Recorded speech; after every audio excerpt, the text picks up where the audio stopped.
Shalom, saya senang sekali hari ini kita berjumpa kembali di Ephrata Devotion. Bagaimana kabar hari ini Bapak Ibu?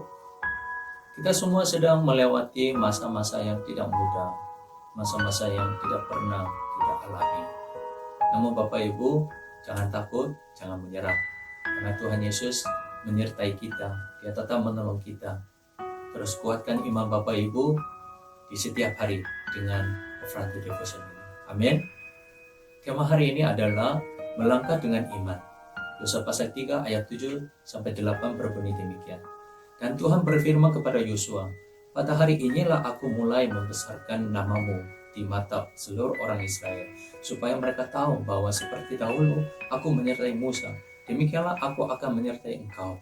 Maka kau perintahkanlah kepada para imam, pengangkat tabut perjanjian itu. Demikian, setelah kamu sampai ke tepi air sungai Yordan, haruslah kamu tetap berdiri di sungai Yordan itu. Ketika bangsa Israel dikeluarkan dari tanah Mesir, kemudian menuju ke tanah perjanjian Allah, di tengah perjalanannya mereka 2 kali menghadapi air besar, yaitu Laut Teberau dan sungai Yordan. Namun proses awalnya sedikit berbeda Bapak Ibu.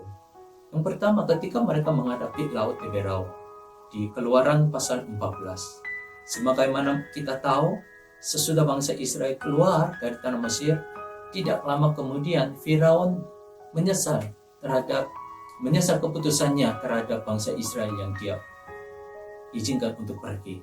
Maka Firaun serta pasukannya yang dipersenjatai mengejar, dan sekarang di tepi Laut Teberau hampir mencapai bangsa Israel.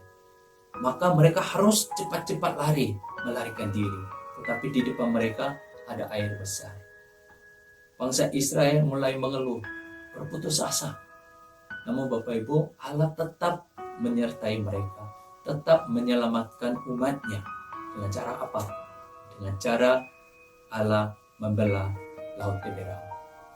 Allah lah yang berkarya, Allah lah yang bekerja. Kemudian hanya bangsa Israel hanya menyaksikan apa yang telah dikerjakan oleh Allah. Sedangkan di depan sungai Yordan, di Yosua pasal 3, Allah tetap menyelamatkan bangsa Israel, tapi dengan cara yang berbeda. Bangsa Israel sudah melewati padang gurun selama 40 tahun. Di dalam perjalanannya, mereka sudah mengalami banyak mujizat Tuhan Allah. Dan sekarang tinggal menyeberangi sungai Yordan. Sebelah sana ada tanah perjanjian Allah. Tapi di saat itu, Tuhan tidak langsung membelah sungai Yordan itu. Bukan karena Tuhan tidak sanggup, bukan karena Tuhan tidak mau mengizinkan mereka masuk ke dalam tanah perjanjiannya, melainkan Tuhan Allah mempunyai rencana yang lebih besar, yaitu Allah ingin menguatkan iman bangsa Israel. Allah ingin menambahkan iman kepada umatnya. Yosua pasal 3, bagaimana perintah Allah kepada mereka? Ayat ke-8 dikatakan seperti ini. Para imam, pengangkat tabut perjanjian, tetap berdiri di sungai Yordan yang masih mengalir deras. Melangkah kaki mereka dahulu. Kalau begitu air akan terputus. Di ayat 13 dikatakan seperti itu. Dan akhirnya memang air terputus. Air berhenti mengalir. Meskipun pada waktu itu air lebih besar daripada biasanya karena waktu itu musim menuai.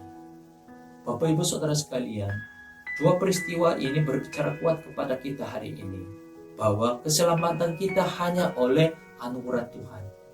Seperti ketika bangsa Israel diselamatkan dari Mesir di Laut Teberau. Hanya oleh karena anugerah Tuhan mereka diselamatkan. Demikian juga kita. Hanya oleh karena anugerah Tuhan kita dapat diselamatkan. Tetapi ada juga waktu yang harus kita melangkah dengan iman, seperti di depan sungai Yordan. Mungkin situasi sekarang ini adalah suatu air besar seperti sungai Yordan yang perlu kita melangkah dengan iman. Mungkin hari ini Bapak Ibu Saudara sekalian menghadapi pergumulan besar itu sebagai sungai Yordan. Tapi jangan takut, jangan menyerah, jangan putus asa. Tiba saatnya untuk kita melangkah dan maju dengan iman hanya kepada Tuhan. Apabila kita berdiri teguh dengan iman kepada Tuhan Yesus di tengah situasi ini, di tengah kesulitan ini, Tuhan Yesus yang tangguh akan menyatakan kuasa-Nya kepada kita, sehingga kita dapat berjalan melewati masa-masa sulit ini bersama Tuhan. Amin. Tuhan Yesus memberkati kita semua.